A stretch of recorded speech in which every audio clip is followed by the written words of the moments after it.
뉴욕 타임즈에 아주 재미있는 기사가 났는데요. 그 기사는 뭐냐면 한국의 대표적인 이제 산부인과에 있는 이제 차병원이 좀 유명하죠.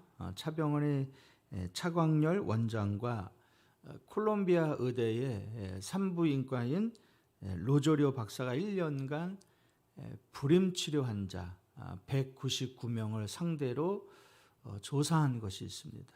그 조사가 뭐냐면 기도와 임신 성공률이라는 그런 연구 결과를 이제 발표한 적이 있어요. 거기에 보면은 조사 방법은 뭐냐?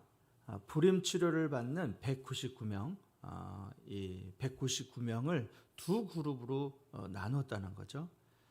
그래서 한 그룹은 미국이나 또 호주나 그리고 캐나다에 있는 기독교 신자들에게 이들의 임신을 위해서 중보 기도해 달라. 그래서 사진을 다 보냈대요. 그리고 또 한 그룹은 전혀 기도를 부탁하지 않고 1년간 불임 치료를 했는데 아주 놀라운 결과가 나왔습니다. 어떤 결과 나왔을까요? 중보 기도를 받은 불임 치료자가 그렇지 않는 불임 치료자보다 2배 이상 더 많은 사람들이 임신 성공하는데 아주 성공했다라는 거죠. 그래서 로조리 박사는 이렇게 말을 했습니다. 연구 결과가 도저히 있을 수 없는 일 같았기에 이를 발표해야 할지 오랫동안 고민했습니다. 그러나 두 그룹 사이의 임신율 차이가 너무 컸기에 무시할 수 없었습니다. 기도가 불임 치료의 효과를 높여줍니다. 네. 우리가 우스갯소리로 이제 아이를 갖지 못하는 구역 식구들이나 또 성도들을 보면 목사님한테 기도 받아 이러는데 진짜 연구 결과가 이렇게 나왔습니다. 근데 불임 치료만 그러겠어요, 사실. 우리 모든 영역에 보면은 그렇지가 않죠. 여러분, 임신을 하기 위해서 이 불임 치료자들이 임신을 하기 위해서 굉장히 노력하고 철저히 준비하는 것을 보게 됩니다. 심지어는요, 오랫동안 다녔던 직장을 그만두고 임신하기까지 보약을 먹는 그런 가정도 봤습니다. 근데 불임 치료만 그런 것이 아니라 우리 삶의 모든 영역이 그렇죠. 사실 모든 영역이 기도가 필요하지 않는 영역은 하나도 없습니다. 아이를 키우는 일이든 아니면 일터에서 일을 하는 일이든 아니면 우리 진로에 관한 일이든 무엇이든지 간에 다 기도가 필요하죠.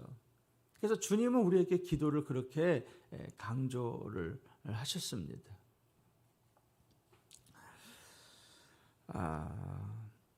모든 영역에 기도가 다 필요하고 또 모든 영역에 우리는 최선을 이제 다해야 합니다. 오늘 제가 읽었던 제가 말씀드렸던 이러한 철저히 준비하고 또 하나님의 말씀에 순종하고 그렇게 했던 사람이 있어요. 그게 바로 여호수아입니다. 오늘 여호수아의 말씀을 제가 보면서 여호수아에 대해서 한 3가지 정도 특징을 좀 이렇게 잡아봤습니다. 그 첫 번째는 뭐냐? 여호수아는 부지런했다라는 거. 부지런했다. 여호수아는. 그래서 10절 상반절을 보면 뭐라고 했냐면 여호수아가 아침에 일찍이 일어나 그랬습니다. 일찍이 일어나. 아침에 일찍이 일어나. 그리고 백성을 점호하고 그랬습니다. 그러니까 여호수아는 아침에 일찍 일어나서 백성들을 점호했다라는 거예요. 점호. 남자들은 군대 가면은 아침마다 또 저녁에 또 점호를 합니다. 점호를 하는 이유는 이제 살펴보는 것이죠. 밤새 안녕했는지, 어디 아픈 건 없는지. 그래서 군대 가면은 이제 점호를 씁니다. 빠진 것은 없는지. 근데 여호수아가 그랬다는 거예요. 아침에 일찍 일어나서 백성들을 점호했다는 거죠. 간밤에 혹여라도 군인 중에서 병사들 중에 아픈 사람은 없는지, 간밤에 무슨 일은 없는지. 여호수아를 우리 1장부터 쭉 살펴보면 여호수아는 지금만 그런 것이 아니라 언제나 항상 일찍 일어났어요. 요단강을 건너가기 전에도 여호수아는 일찍 일어나서 주변을 둘러봤고, 그리고 여리고성을 무너뜨릴 때도 마찬가지였어요. 일찍 일어나서 여리고성을 둘러보고 하나님 앞에 기도하고 백성들을 둘러보고. 그게 여호수아의 특징이에요. 아침에 일찍 일어난 거. 두 번째는 뭐냐? 여호수아는 앞장섰다라는 거. 앞장섰다. 그래서 10절 하반절을 보면 이런 말씀이 있습니다. 이스라엘 장로들과 더불어 백성에 앞서 아이로 올라가매. 그러니까 여호수아는 아침에 일찍 일어나서 백성을 점호하고 이스라엘 장로들과 더불어 백성에 앞서 아이로 올라가매. 앞서서 올라갔다. 앞서서 올라갔다.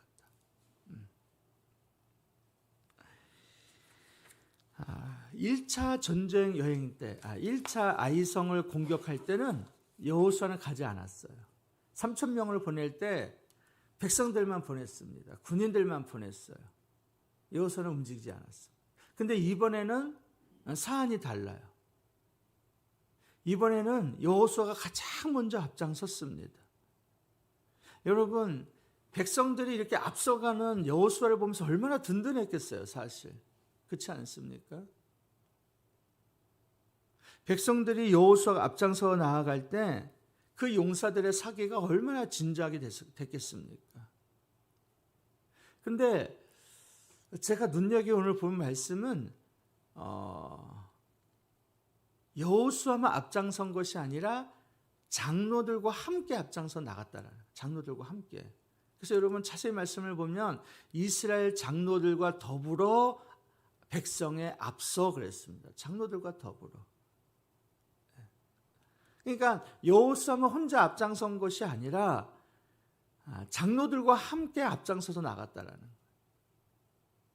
그러니까 부흥하는 교회, 잘 되는 교회, 성장하는 교회를 보면은 목사님은 혼자 뛰는 게 아니에요, 사실. 그 당회원들이 함께, 장로들과 함께 호흡을 맞춰서 예배 자리에 가장 앞장서고, 헌신의 자리에 가장 앞장서고, 봉사 자리에 가장 앞장서는 게 바로 이 성장하는 교회의 모습입니다.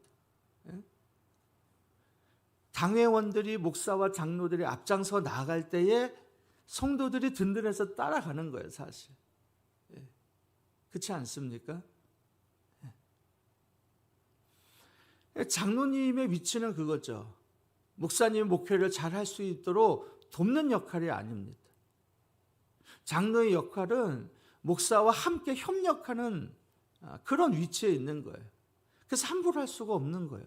목사님도 장로님들 함부로 해서도 안 되고, 장로님도 목사님들 함부로 해서는 안 됩니다. 비록 목사님의 나이가 어리다 하더라도 존중하고 같이 따라가는 게 맞는 거예요. 근데 어디 장로들만 그러겠습니까? 그것은 권사님들도 마찬가지고, 안수 집사님도 마찬가지고, 집사님도 마찬가지. 바울이 디모데에게 권면했던 것도 바로 그런 거이지 않습니까? 너의 연소함으로 인하여서 교회를 돌보는 데 있어서 어려움이 없도록 서로 존중해 주는 것이죠. 서로의 그 직분을 존중해 주고 인정해 주고. 그게 그리스도인의 인격이지 않습니까? 나이가 어리기 때문에 교회 안에서도 마찬가지죠. 교회 안에 보면은 서로 형제들도 있고 또 자녀들도 있지만, 아무리 어렸을 때부터 봐왔다 하더라도 그분이 어떤 직분을 받고 있으면 함부로 그 사람의 이름을 부르면서 할 수는 없죠. 개인적일 때는 어쩔지 모르겠지만 공식적인 자리에서. 그냥 여호수아는 어쨌든지 간에 장로들과 함께 백성들 앞에서 앞장서 나갔더라. 저는 이 대목에 굉장히 또 제 눈이 갔습니다. 세 번째는 뭐냐 봤더니 여호수아는 최선을 다했다라. 최선을 다했다. 그래서 12절을 보면은 그가 약 5,000명을 택하여 성읍 서쪽 베델과 아이 사이에 매복시키니 그랬습니다. 어제 우리가 함께 말씀을 살펴봤지만 여호수아는 두려움과 놀라움 가운데에 아이성을 다시 전쟁하는 데 있어서 굉장한 두려움이 있었고 좌절감이 있었고 절망감이 있었어요. 그러나 하나님이 두려워하지 말아라, 놀라지 말아라. 아이성의 왕과 백성과 그 땅과 성읍을 너에게 주겠다라는 거지 않습니까? 그래서 여호수아는 다시 일어나서 명령을 내렸죠. 한 그룹은 먼저 3만 명을 뽑아서 성읍의 뒤쪽에서 매복시키게 하고, 그리고 자신과 백성들은 아이성 앞에서 진격하면서 아이성 사람들이 이스라엘 백성들에게 싸우러 나올 때에 이스라엘 백성이 패하는 척하면서 도망가는 거였지 않습니까? 그래서 아이성 사람들을 유인하는 거였죠. 그게 작전이었습니다. 그래서 전날 이미 이 아이성을 공격하기 전에 3만 명의 용사들을 다 매복시켜 놨어요. 아이성 뒤편에. 그리고 아침에 일찍이 여호수아는 장로들과 함께 다시 아이성을 공격하는 것처럼 나가는 거죠. 근데 거기서 여호수아는 다시 5천 명을 뽑았다는 거예요. 왜요? 만일의 사태를 대비하기 위해서. 그래서 서쪽에다가 5천 명을 또 매복시켰어요. 이거는 여호수아가 아주 철저히 준비했다는 거예요. 이번 전쟁에 대해서 철저히 준비하고 최선을 다했다는 거예요. 3만 명만 매복시킨 것이 아니라 또다시 어떻게 될지 모르기 때문에 5천 명을 또다시 서쪽에다가 매복시켜 놨어요. 자, 이제 문제는 걸려드느냐 걸려들지 않느냐 이겁니다. 만약에 걸려들지 않으면 그냥 수포로 돌아가는 거예요. 그렇지 않습니까? 아무리 작전을 훌륭하게 짜면 뭐합니까? 혹여라도 상대방이 그걸 알고 있으면요, 그거는 다 말짱 도루묵이에요. 오히려 더 철저하게 패하게 돼 있죠.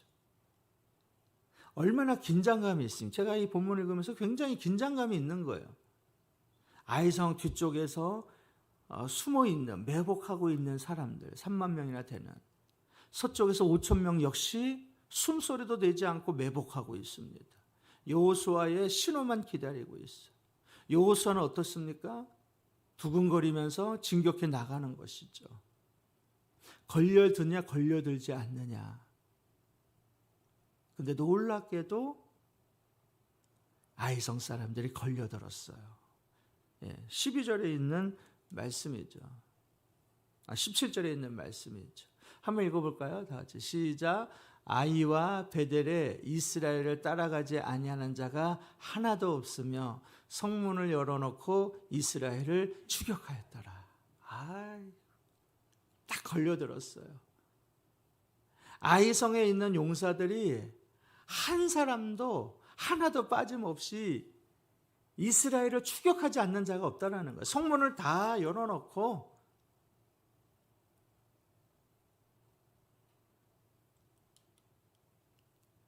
이스라엘을 추격하는 것이죠. 제가 오늘 설교의 제목을 결코 실패할 수 없다 이렇게 정했어요. 결코 실패할 수가 없다. 왜 결코 실패할 수가 없느냐? 여러분, 이보다 더 완벽한 게 어디 있습니까? 하나님 앞에 엎드려서 기도했어요.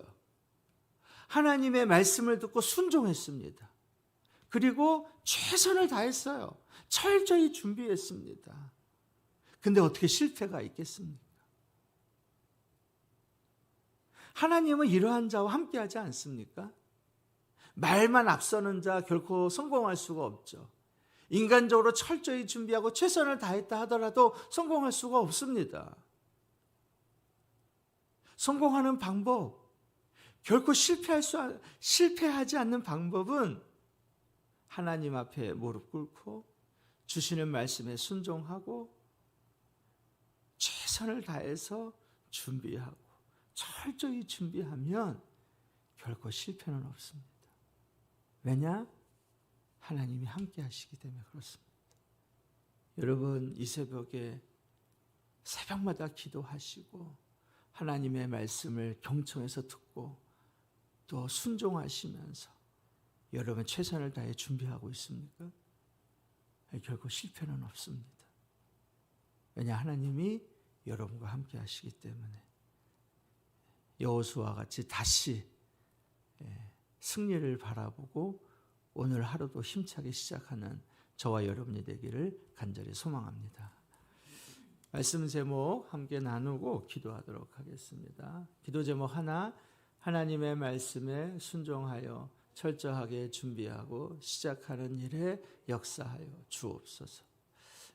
둘, 이번 설 명절에는 가족이 함께 새해를 주신 하나님께 감사하며 예배드리게 하옵소서. 셋, 말기암으로 투병 중인 박계란 집사의 영혼을 붙들어 주시고 평안을 주옵소서. 이 기도 제목을 위해서 주여 한번 부르고 기도합니다. 주여, 하나님 아버지 감사합니다. 이 새벽에도 하나님 귀한 말씀을 저희들에게 허락하여 주시고 다시 하여금 하루를 시작할 수 있도록 인도해 주심을 감사합니다.